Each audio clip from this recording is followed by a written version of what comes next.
Okay, so I guess we are starting. Are we starting? Mhm.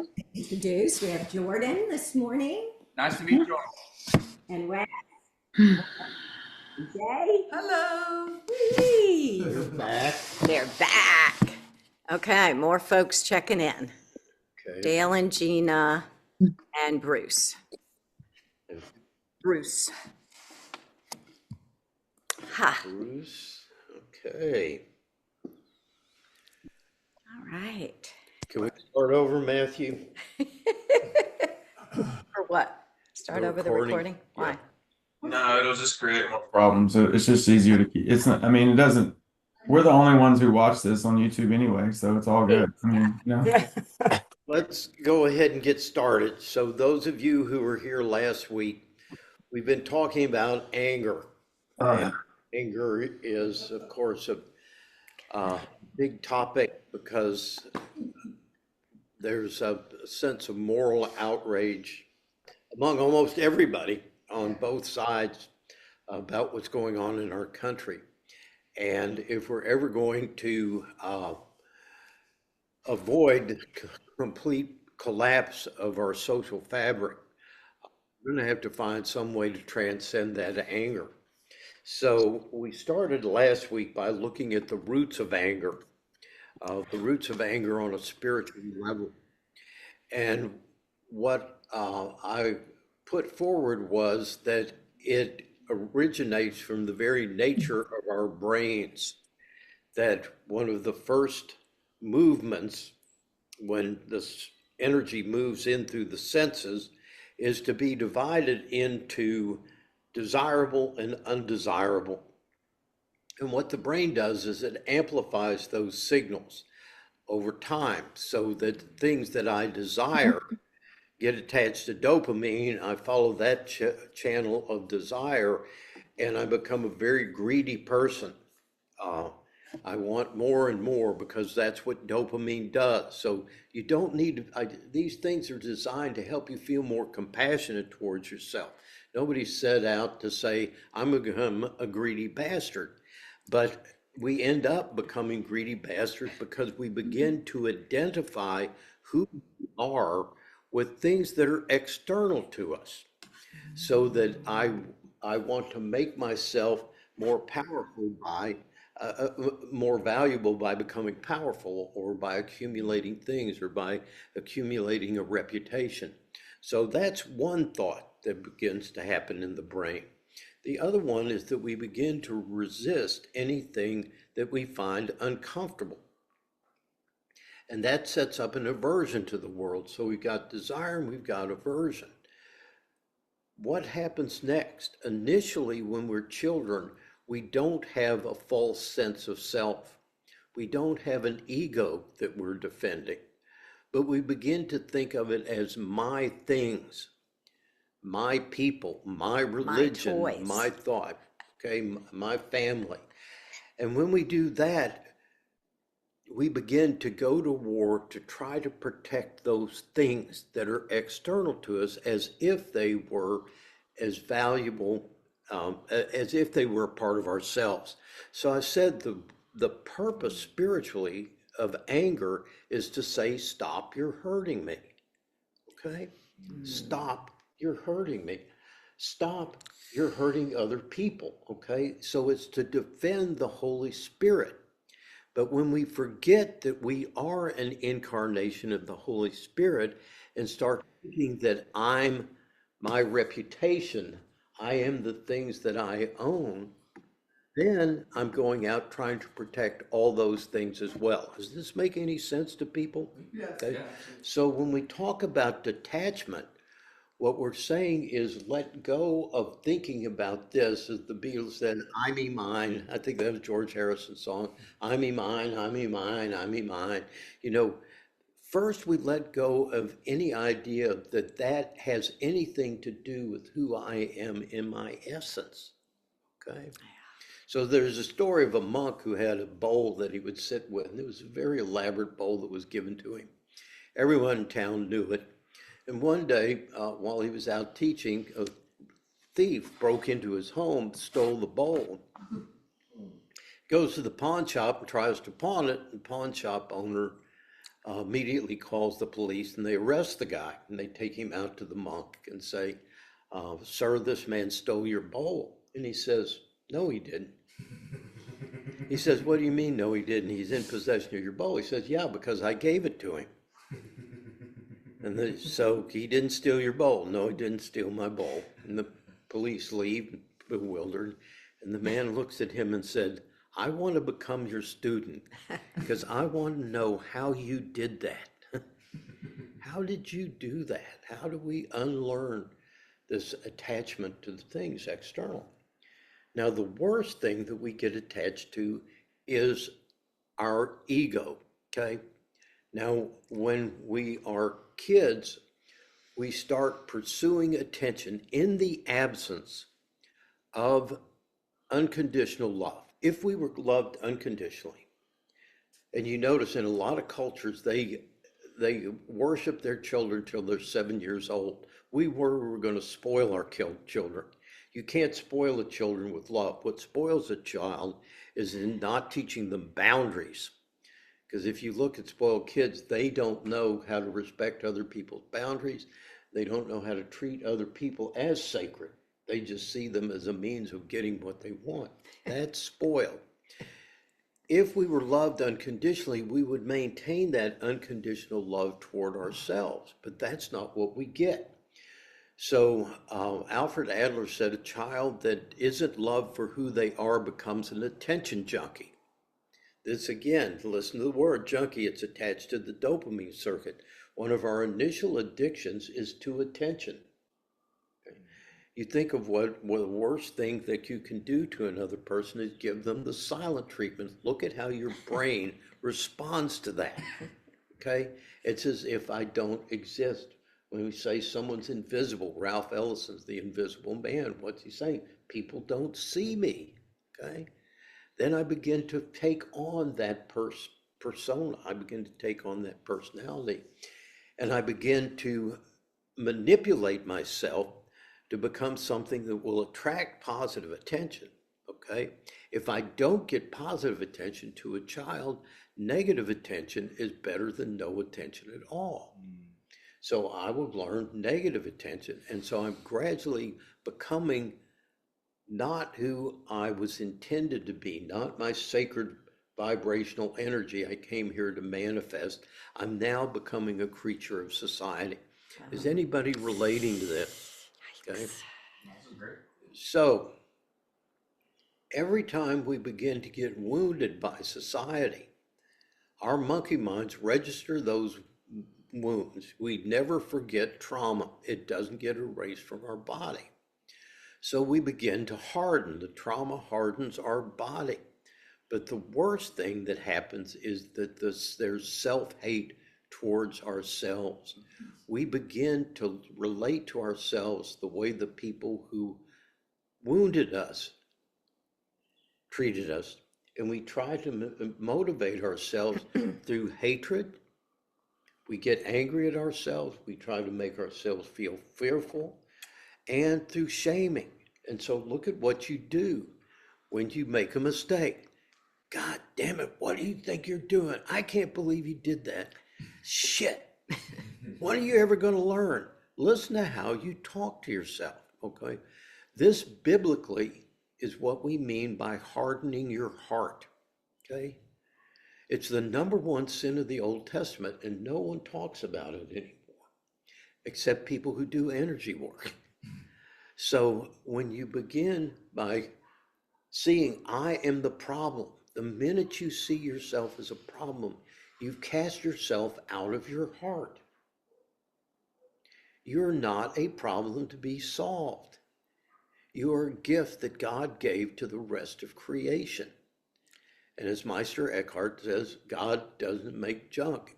Society may think you're junk, but in God's eyes, every one of us is precious. Do you see what that is? So you begin to look at Hafiz. Pulled out a couple of quotes. Linnell's already had our spinning newcomer off. one. Yeah, So this is Hafiz. Now is the time to know that all you do is sacred. Why not consider a lasting truth with yourself and God? lasting truths. Where is the anger here? Where is the war? The war is not out there. The war is between me and God, because now I'm mad at God for everything that's going on. I'm trying to tell God how life should be. I'm telling other people how life should be. I want life to revolve around my ego because I don't feel worthy. Well, how's that working for you? Now is the time to understand that all your ideas of right and wrong were just child's training wheels to be laid aside when you can finally live with veracity and love. Can you live with veracity and love? That's the question. If you begin to live in truth and live in love, you don't need ideas of right and wrongdoing, and there's nothing to defend. Okay? There's nothing to defend. There's a difference between belief and knowing. Okay? Being in that kind of knowing, I don't want to go out and proselytize. I don't want to change anybody else. I don't have to get you to agree with me for me to be content. So the first movement in any of the wars, that movement back towards God. God isn't at war with you. God's not fighting with you. God doesn't want you to change. The church is trying to change you. But God's unconditional love, unconditional acceptance. Now is the time to know that every thought and action is sacred. For you to compute the impossibility that there's anything but grace. Now is the season to know that everything you do is sacred.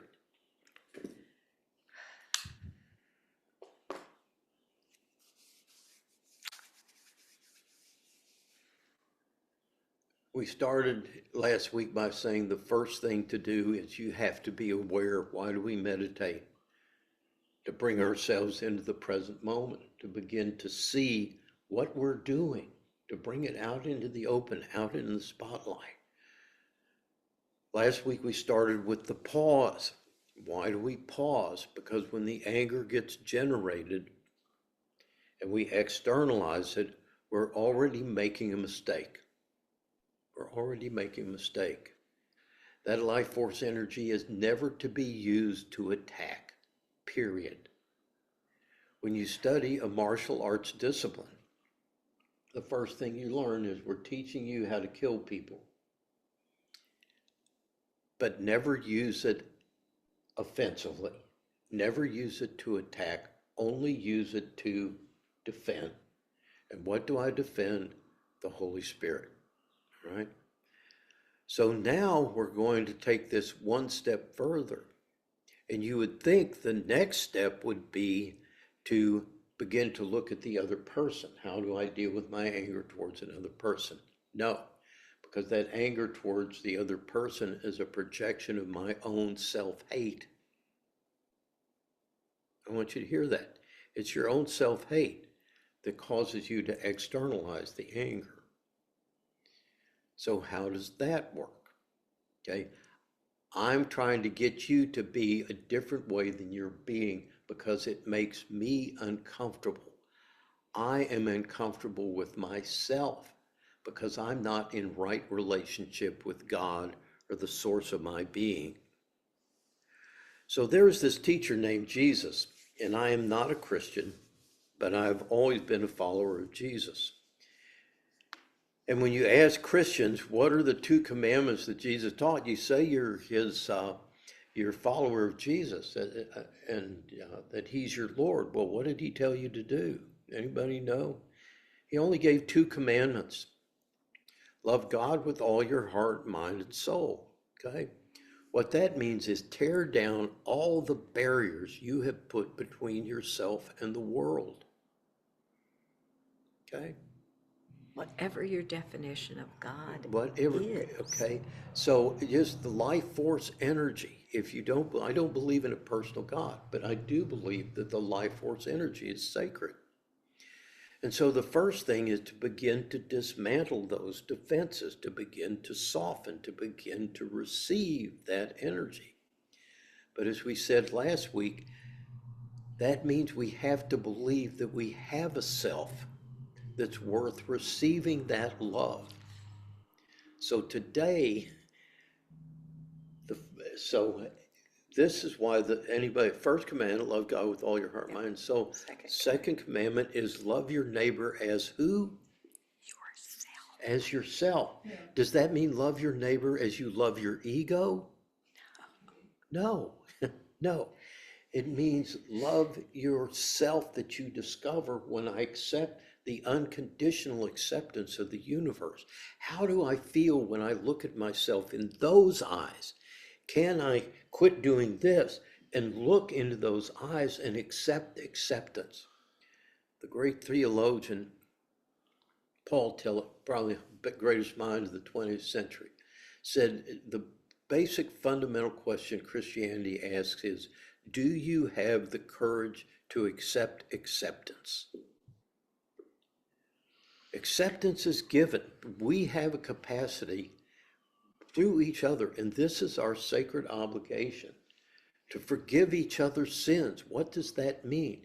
That means that I can look at your faults and see the sacred energy behind it, because I can look at my own faults, and as Hafiz says, everything I do is sacred. Rumi has a line that I love. He says, everyone's scandalous flaw is mine. Everyone's scandalous flaw is mine. I'm not going to judge because I know I have that scandalous flaw, and Especially if you see it. I'm sacred. We have to hold those two things in tension. Okay? As Suzuki says, D.T. Suzuki, you're perfect just the way you are. And we could all use a little improving, okay? So what does that mean? It means my initial movement towards myself is acceptance and love. And I cast that light onto the things that I do, and they just become foolish. There's a beautiful movement that happens when you get like that, and it's called irony.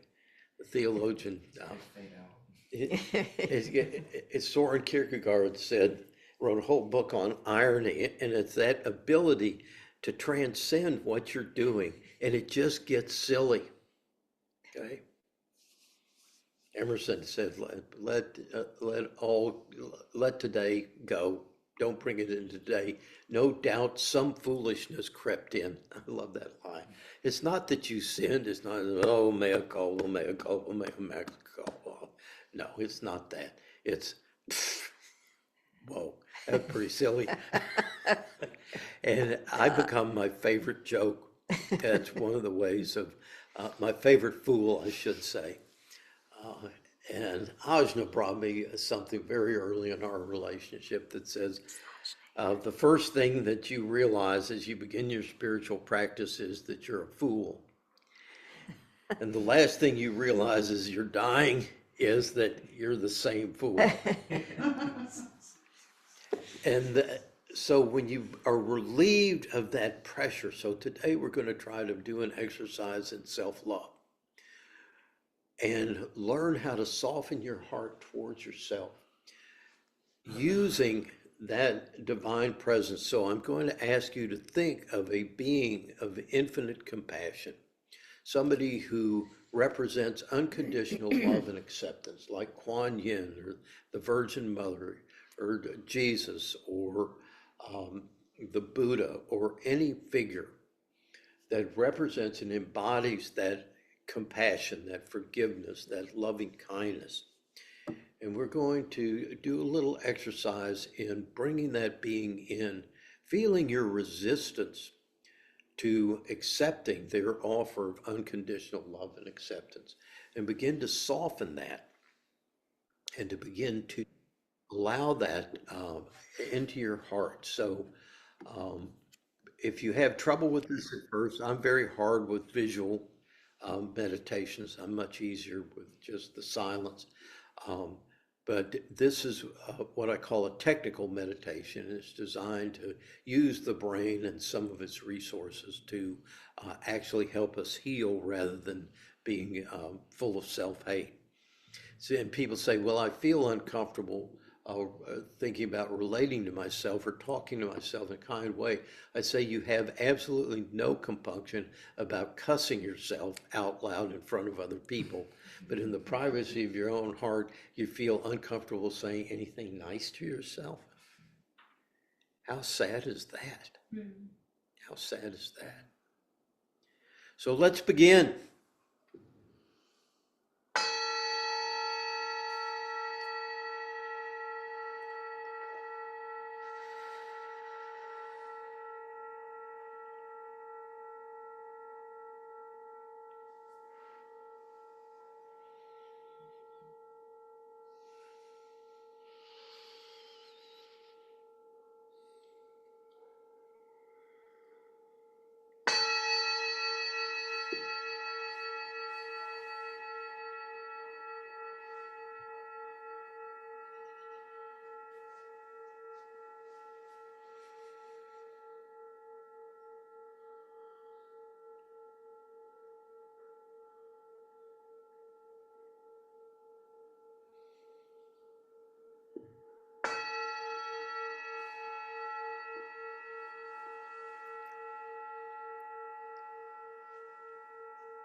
Begin by taking a few cleansing breaths.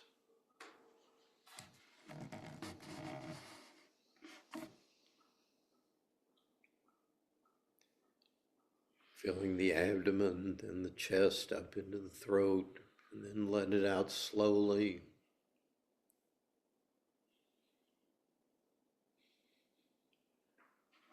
That gentle resistance triggers nitric oxide and begins to relax your body. A signal that you're safe.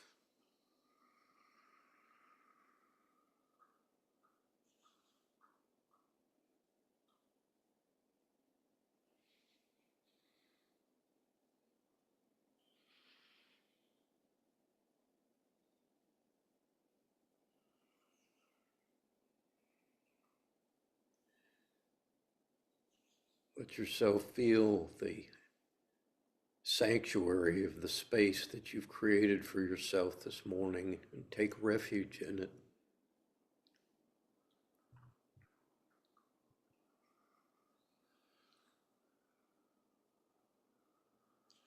Beginning to attune to the energies around you, those sacred life force energies that brought you into being, that nourish you every day through your breath, through the sunlight, through the negative ions and plants and earth, nutrition.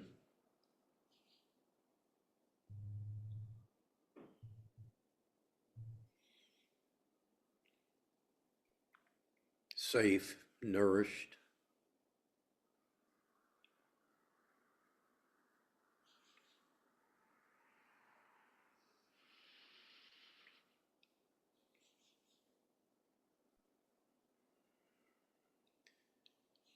No monsters under the bed or in the closet.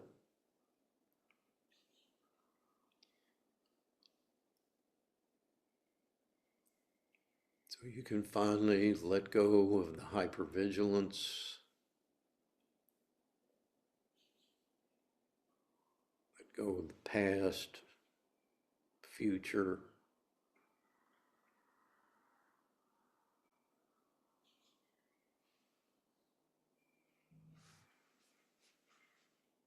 Taking refuge in the present moment.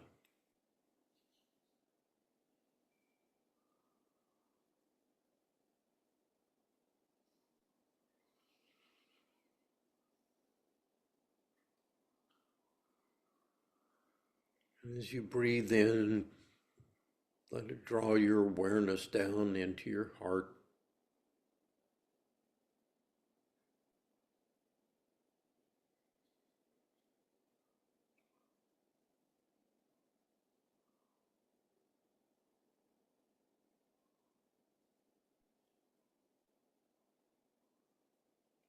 beginning to feel the constrictions, the tightness in the heart chakra.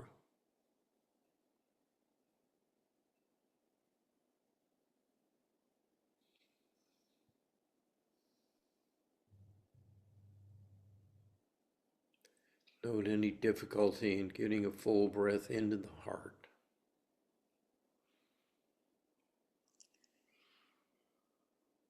Without force, without judgment, simply allow the heart to soften, the in-breath to gently stretch it.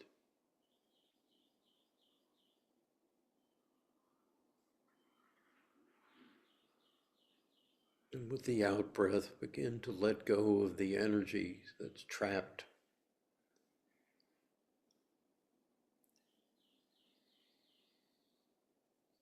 By the resentments and anger you have at the world that's wounded you.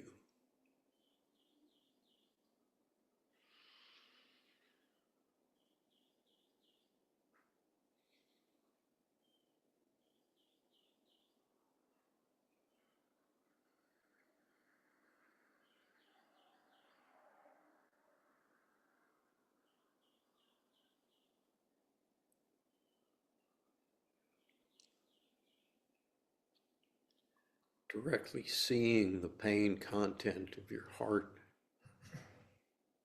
not as a thought, as a philosophy,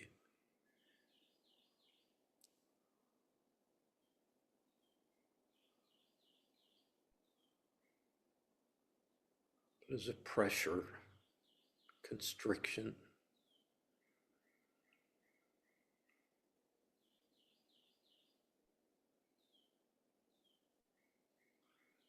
Each in-breath deepening your awareness.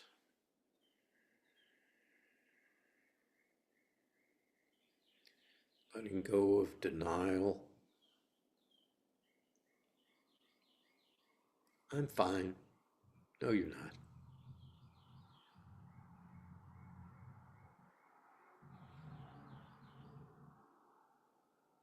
I've already dealt with that. No, you haven't.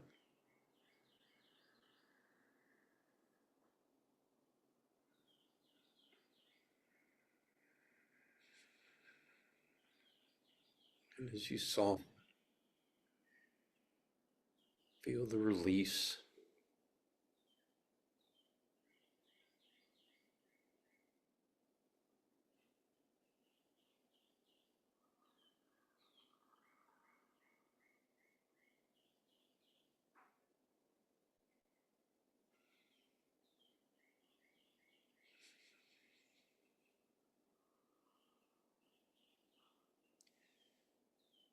And underneath, begin to sense that there's a longing to end this suffering.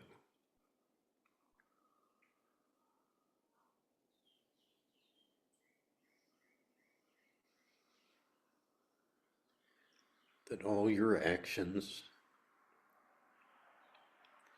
have their root in the desire to experience unconditional love and to feel worthy.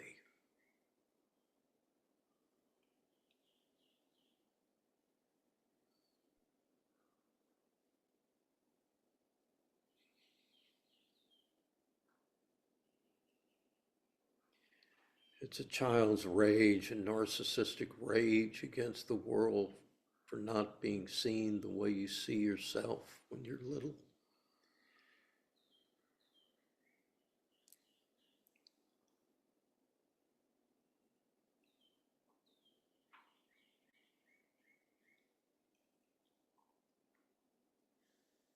And that all the ways you've learned to protect yourself just to increase the suffering. And you've forgotten why you're really angry to begin with.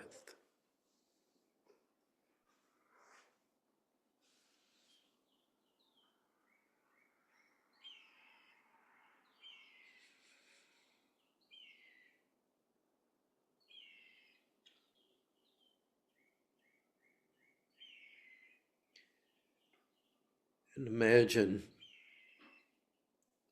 a being in front of you who represents the unconditional love and acceptance that you're longing for. It could be a deity. It could be a figure like Martin Luther King or Gandhi, Mother Teresa. It could be a figure in your childhood who gave you unconditional love, an aunt or a nanny.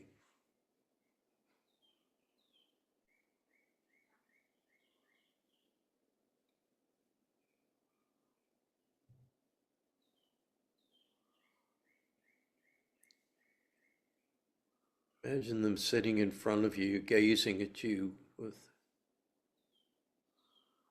love, with affection, total acceptance.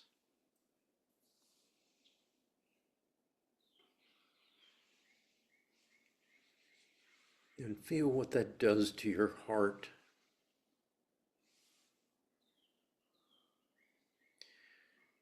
Do you have trouble making eye contact with them? Do you feel shame?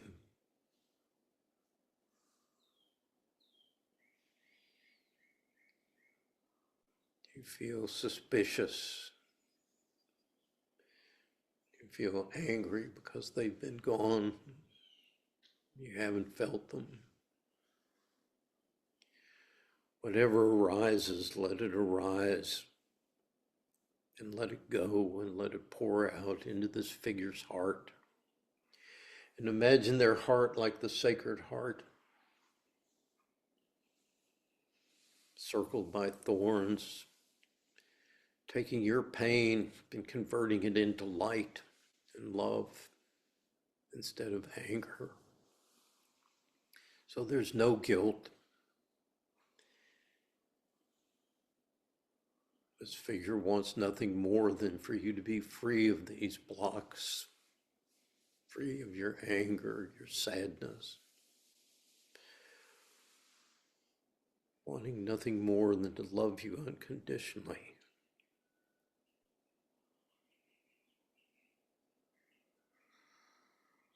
And breathe in their presence, breathe in their acceptance and their love.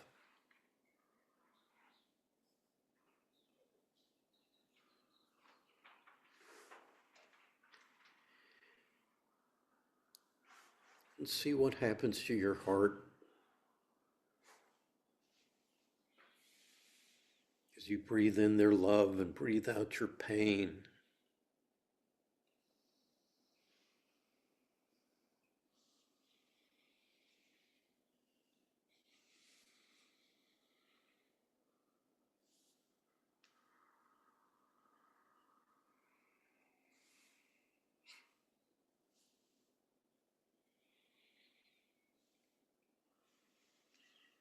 It may be difficult at first. It's hard to undo years of practice of resistance and shutting the world out. But see, even for a moment,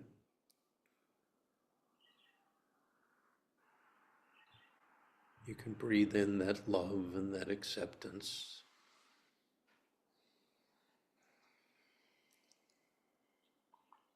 Feel what starts happening to your body. Does your body begin to soften to receive this love even more fully?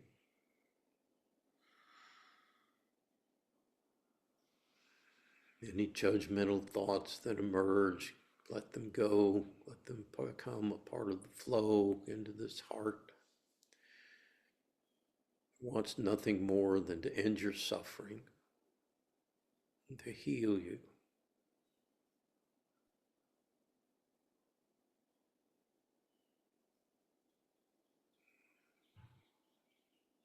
As you breathe in their light,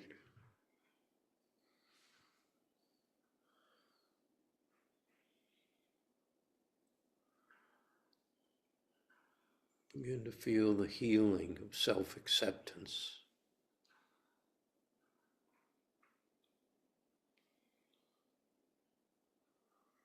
Offering this being even the most unacceptable parts of yourself.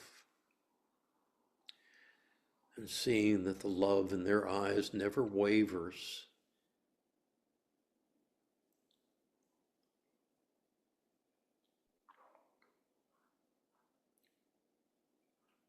An embodiment of the truth that the universe has no desire to punish you.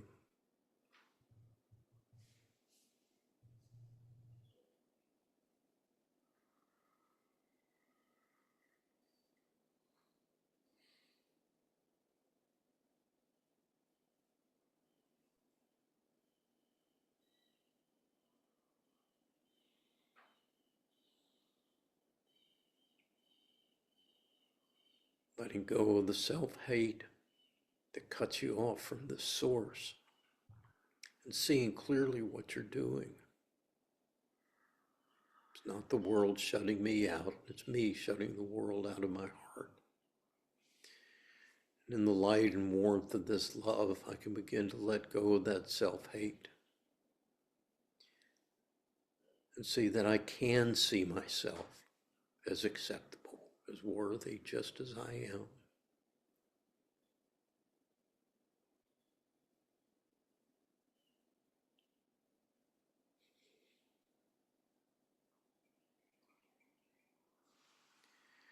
Feel that warmth surrounding both of you as you accept yourself more, that sacred energy now flowing through you. And imagine taking the wounded child in you, the part that's hurt, and putting it in between both of you and having a group hug. Gently rocking.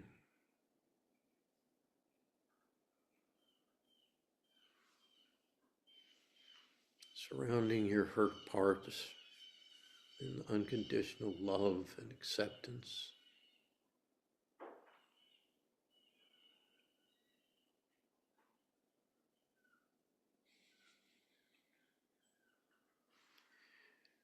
You are loved.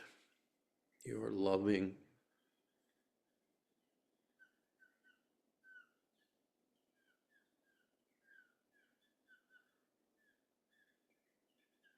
You are worthy just as you are.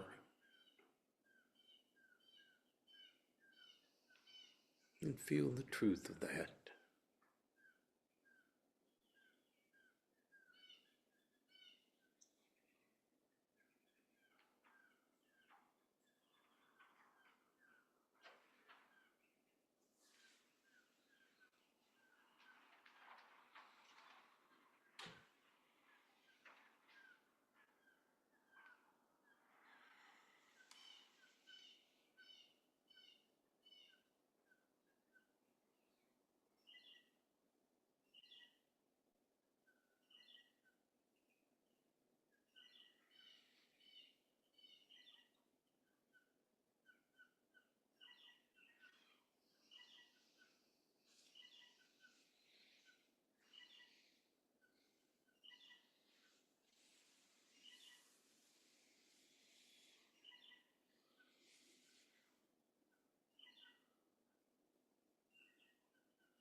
Okay.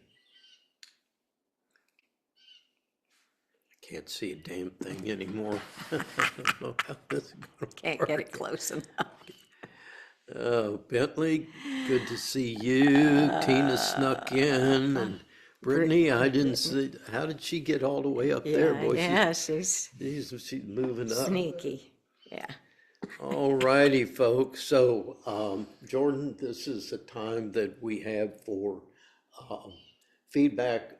One of the rules is we don't argue with what we've heard for obvious reasons. We don't argue with what I said. We don't argue with other people say. We treat everything with respect. And there's a reason for that. That goes back to a Native American tradition of sitting in council. And their idea was that we're all on a circle and we're all a part of the circle, and there's no right part of the circle or wrong part of the circle. And your obligation when you sit, they didn't vote. They didn't have a majority vote. They didn't have a point to where everyone agrees. They simply had the responsibility to listen and to walk away changed by what they heard. Okay? If you're not changed by what you hear when you meet with another person, you're not listening. Okay? Period. And that's what's missing in America. We're not listening. We're having monologues with an audience that doesn't give a shit about what we're saying. And that's why there's so much violence. So we practice nonviolence here at that level of hearing each other. So what y'all got?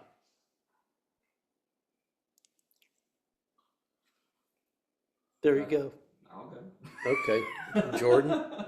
Well, I haven't done, how did you, technical meditation. I haven't done technical meditation in a while. Other than I use like, what do you call it? The chakra system. Right. I have that Visual. imagination kind of set up. I've done it for a while, but I haven't pictured another being in front of me and circulating the energy to that being, and that seemed to be extremely helpful. Good. And yeah, just the warmth, and I even like twitched a few times because I was trying to soften, and that happens to me. No, yes, that's how trauma gets released. Right. That's a spontaneous release of trauma. So that's good. Yeah. And the bowl was definitely much more powerful after, so I know I've got some work done. There you go. Ah, cool. So again, this is using your brain to tune in. All right. So if you think of yourself as a tuner and you've got all this vibrational energy around you, what frequency are you tuning into? So this is using the brain generates catastrophic scenarios. What if this happens? What if I get fired at work? What if I'm getting sick? What if this person's unhappy with me? That's real to you at that reality. When you're caught in that illusion, it might as well be happening, even though it's not physically happening in the world. So by doing this tunes us into that compassionate energy that's there in the universe. It's the energy itself is compassionate. Yep, Pam. Did you have something? Oh, you're muted. This was an incredible meditation for me. I visualized someone from my childhood. I didn't have a lot of contact with her, but when I did, I just felt so much lighter. And during that meditation, it was like, boy, I wish I could go back and thank her for everything that she did. And then I realized that as I go forward in the world, that's how I'm thanking her, is to take that light and just spreading it as much as I can. There you go. So that was incredible. Thank you. So again, to pull this into the teachings, that's definitely that second chakra, receiving the energy with gratitude, not with entitlement, okay? And then just giving it back to the world in whatever way it's there. So that's wonderful. Yeah. There was one point where I just felt like a ball of mush. I Yeah. was so softened. It was just like, thank you. So thank you.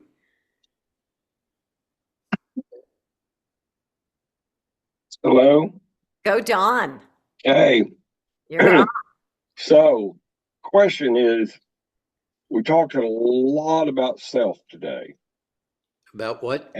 Self, Self, yes. and there's so many teachings that I read that the goal is to get rid of the self, Okay. to drop everything, Okay. so that if you really become at one, or, in tune, you lose yourself. Okay. You don't have possessions. You don't have attitudes. You don't have independent thoughts. You're an observer on a plane. And that seems like a conflict to me. And I Okay. want you to help me work that out. Okay. The problem is you can't put a capital S on a verbal self. Okay. So it's one of the problems that we have is that we use the same word for two different things. All right. So when we're talking, what you're talking about is self, I talk about is ego. Anything that's coming out of the fight or flight part of your brain, your amygdala, has to be let go Anger. of, okay? Because you're in the wrong part of your brain. Compassion is generated in your prefrontal cortex. So it's not that you're a bad person, it's that you're in the wrong part of your brain to tune into the energies you want to tune into. It's not that they're not there. It's that if I'm in fight or flight, I can't be peaceful. It's impossible to do. So when we say letting go of self, we mean exactly where we're going to go next week. That as these attachments start getting defended, and I feel myself hardening against the world, I stop it immediately. That's what letting go of self means, is that I Letting go of ego. letting go of ego, letting go of the little self. Now, you can't get rid of the big self because the big self is who you are. But that's where we're going to go next week, which is into an understanding that my true self, when I am in that self is also identical with yourself. Okay? Because we're all an expression of the same self. That self is creation itself, which is manifest through all of us. So when I say namaste, I'm saying I see the self in you that's also in me, that is the very self that generated the universe. So it's not that private, isolated self. Yeah, that's what we're letting go of. That's only a fiction, Don. That is a set of neural pathways. Bottom line, that's all it is. And so what we're practicing in meditation through the pause is not going down that neural pathway. The sooner we can stop it, the sooner it gets extinguished. Okay? Then I spend more time in my brain that is peaceful. I go ventral. I'm reinforcing those neural pathways. I'm building new neural pathways. So we started out with that. Okay, we were all born knowing we were lovable. There was no doubt in our mind.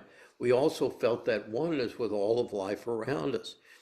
What we mean by hardening is that we began to collapse into this body, to become rigid. We lost that expansiveness, that spaciousness. Where's my teaching ball? Keeps getting picked up. That's okay. But this is how I receive. That's how I reconnect with the energies of the universe, which is my true self. Okay. So you can't not have a self, but it's a capital S self or little s self is the question. Can I say something? Yes, sure. Thank you. Okay. I see it as the material self Okay. and the spiritual self. And so it's almost like the material self is fake love, and you overcompensate by, I want a big house, I want nice things, I want like all the things, the material things. And then the real self is what we're talking about today, which is how to really connect with like your heart or your, The so- heart is simply the connecting point for connecting with all of this. Impersonal. But it becomes personal through us. That he said it's the impersonal self, and I hear that, but that's not necessarily true, because we're okay. So I'm going to get into a little traditional Christian language. because I Unitarian, but I'm a spiritual Trinitarian. I believe that God the Father, in the traditional language, was creation itself, the thing that brought us all into being, everything that is. Okay.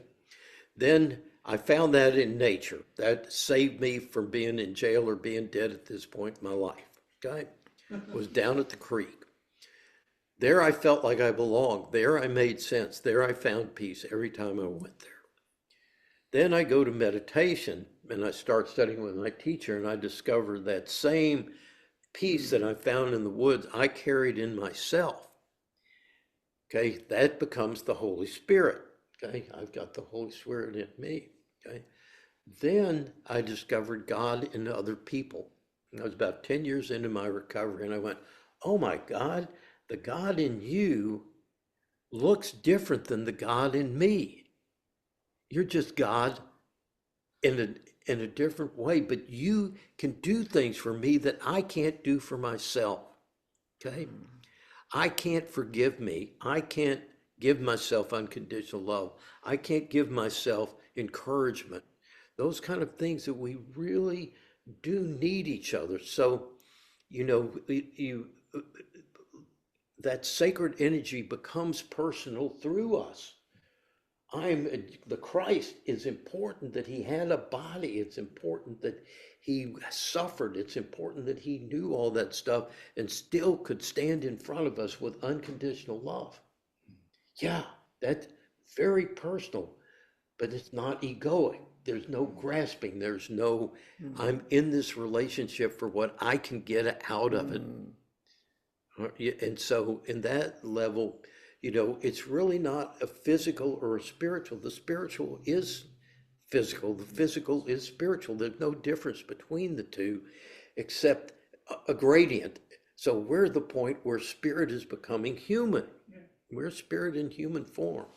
And again, let's It's all say, sacred. if y'all aren't following James Tallarico, I don't know. okay, he down here. This boy is bringing it. He preached a sermon that Tommy He sent. said the two commandments. all Yep. the time Yes. that you- He's actually doing a sermon I did in 1984 called Shreveportitis, which is the fact that Christian nationalism has absolutely nothing to do with Jesus' teaching.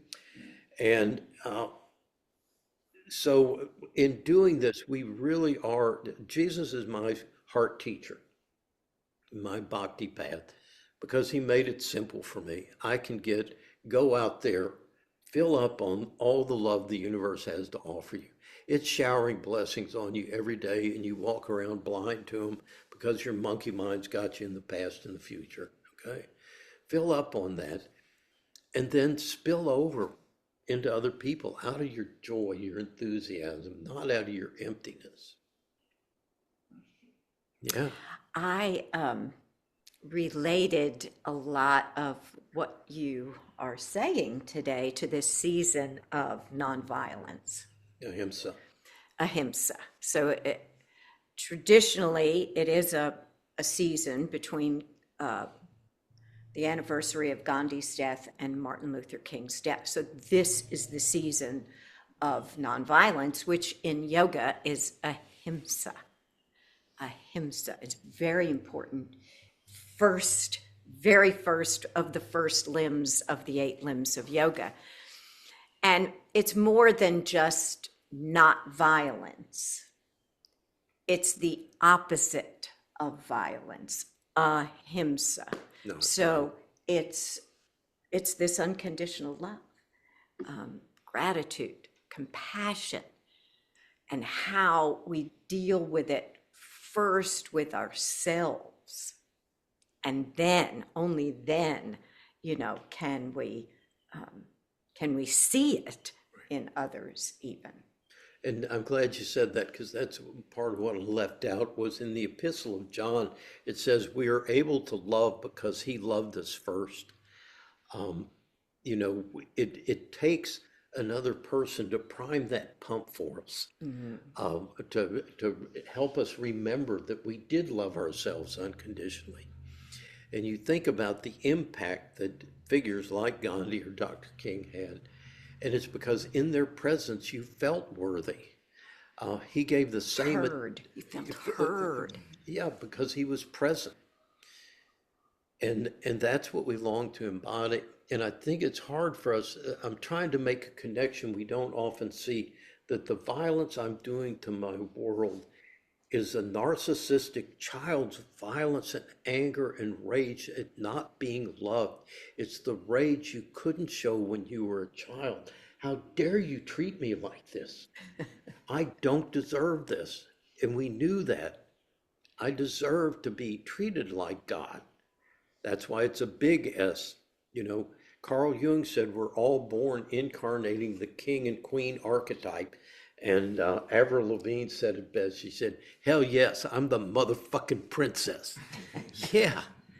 And we all knew that. But somehow the world didn't see it. And that's why we have all the little folk tales about, I was a queen and I got put out in the forest, or the princess got stuck out in the forest. And someday they're going to find me and I'm going to be restored to that.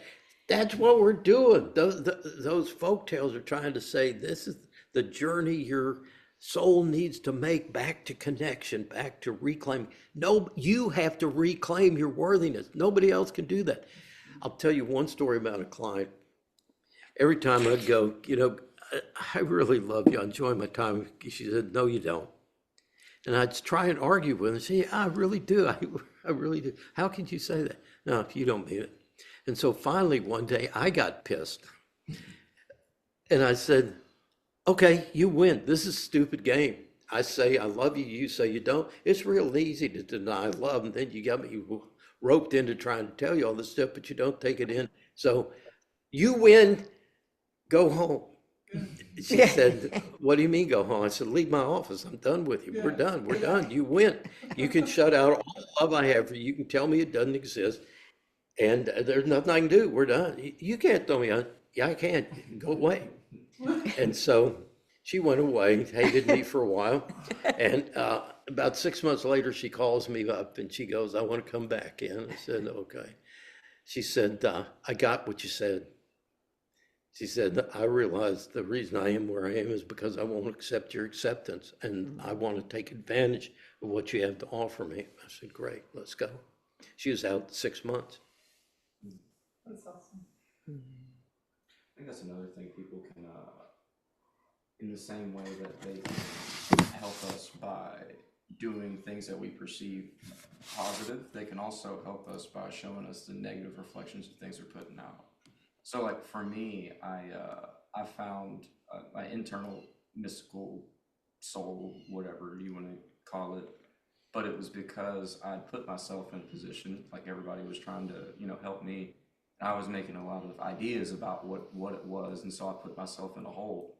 But by putting myself in a hole, I still followed my passion, and I found that inner kind of whole peace. So I don't know. I guess it's a way of like seeing how people help, even when you don't perceive that they're helping. Are you explaining the 6 months? Like it takes a while for someone to process? Yeah, I mean, everybody's different, but I mean, it's been 6 years for me. I mean, it's going to be a lifetime thing. I'm still integrating what I received that day, but There you go. But I can look back and I can be thankful to people who were being negative to me, and so at least I can now. And Those so, are your teachers. right. And so they're teachers. Everyone's a teacher, even if they're, you know, teaching you what you don't like about yourself. Absolutely. There you go. Have a chance. What's that? Bart, I want to thank you for this meditation because it brought to mind 5, 6, 7, 8 people in my life that I've been fortunate enough to feel that love from. And instead of seeing one person, they kind of revolved, and I saw a number of them. And I feel so fortunate for having touched that again. Thank you.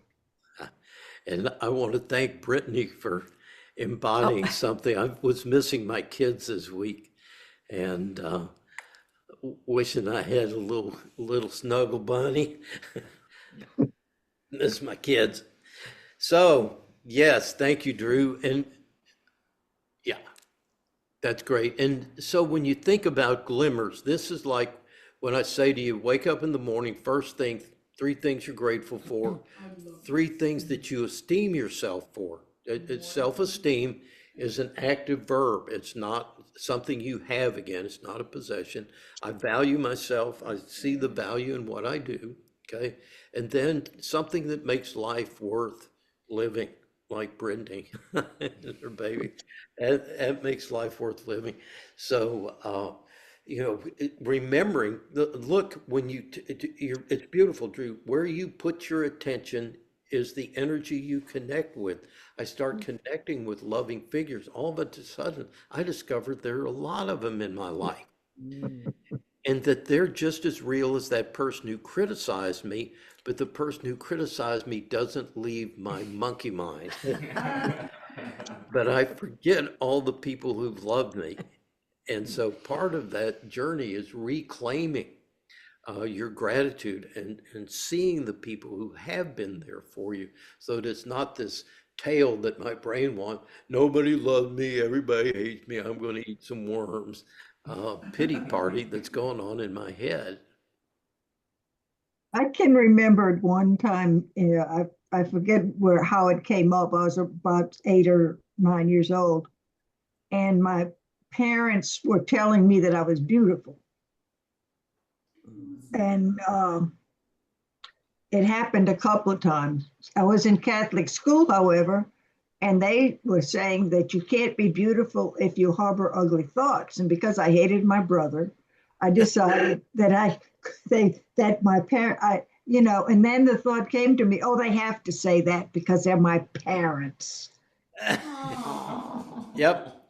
A beautiful example of how we inculcate self-hate. Yeah. And so it's good to know, that's what I say, you come by it legitimately. But the beauty of what we're learning about the nature of the brain is you don't have to unpack every one of those memories. All right. That's a waste of time. Once you get the idea how it works, it's just energy that needs to be released. Like you were saying, with that jolt of energy going, doesn't matter where it came from. You came by it legitimately, or it wouldn't be there. The important thing is, as quick as possible, let it soften, let it release. Okay, Tommy, last one, unless there's a burning desire. Nope, Nothing? he's good. Okay. I have a small burning desire. Can you hear me? Yes. So I just have a thing to say that I'm so grateful. You transported me back to 5th grade in the portable of my music class at Largo Tibet Elementary School in Savannah, Georgia. And Look at that smile. Mrs. Brearley was my music teacher, and she had us all sit in a circle and drum the guitar and play xylophone. That's probably why I ended up studying music education at LSU. And this meditation had me in tears thinking of her. And when Linnell mentioned all those things about the yoga and the compassion and the gratitude, those are all things that she had in her eyes, every day to see us as students. And it's so beautiful. So thank you. Thank you for this meditation. Okay, and just aside on that, people mistake Hinduism as worshiping idols. And it's not that they worship idols, it's that they're showing what a human embodiment of that particular frequency of energy looks like. And so you and Linnell are part of Saraswati energy. Saraswati is the goddess of music and education and compassion. She's always shown with a sitar in her lap and a vase which offers wisdom and compassion to everyone. And so that kind of vibrational energy, using that begins to prime your heart. You see her, and then you see this woman as an embodiment of that, and I'm an embodiment of that, and Linnell's an embodiment of that. And so that also begins to attune you to those frequencies in the world around you. Yeah. Okay. Bart, I put the link to James Tallarico's sermon in the chat in case anybody is interested. And thank Channy for it because she's the one who sent it to me. Right? I just want to know if he's going to win. Okay. Yeah, So, thank you, we'll- Channy, we'll- then. yeah. Thank you, Channy. Thank you, Tom. Click on that, save it, look at it, and figure out how to And for some, copy and paste the it. reason why I'm encouraging people to look at this is, I've said, this is not a political conflict in America. It's a religious conflict. And we've misunderstood it. We're not relating to it. And the more you understand about true Christianity and not Christian nationalism, the more you begin to understand where you fit in the picture of this conflict. Channy, go ahead. Just a quick remark on that. Tallarico says that the conflict in this country is not between left and right, it is between top and bottom. Right, yep.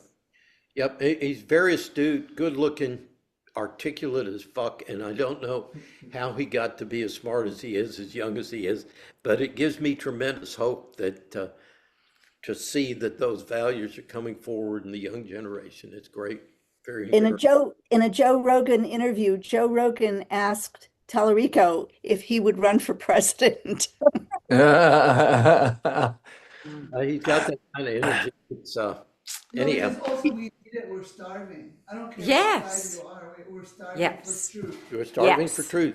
Yes. He did start out as a teacher. He did Sit start out as a teacher, just so that you know, all the teachers among us, Yeah. Yep. Thank you. how you learn. Yeah. Love it. All right, All right, Omi. 3 rounds of Om. Sending out our love and our light to the universe. And a we wow. Om. Okay. Breath in, unmute your devices.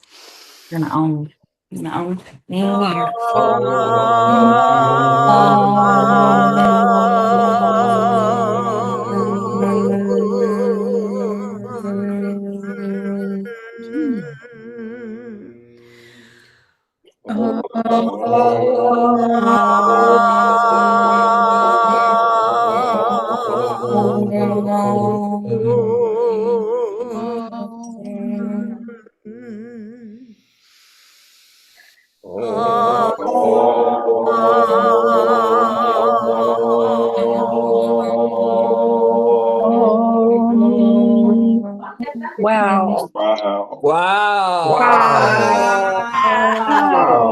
Thank Happy you. birthday, Tim. Love Happy you. birthday, Wow. Tim. And wasn't he one of those people that Birthday. just, Yeah. yeah, he was one of those people. Yeah. Time to party now. We'll see. Time to party. Love you I all. love you guys. Thank Okay, you all so thank much. you. Get it See you on. next week. Have a great week. Thank you.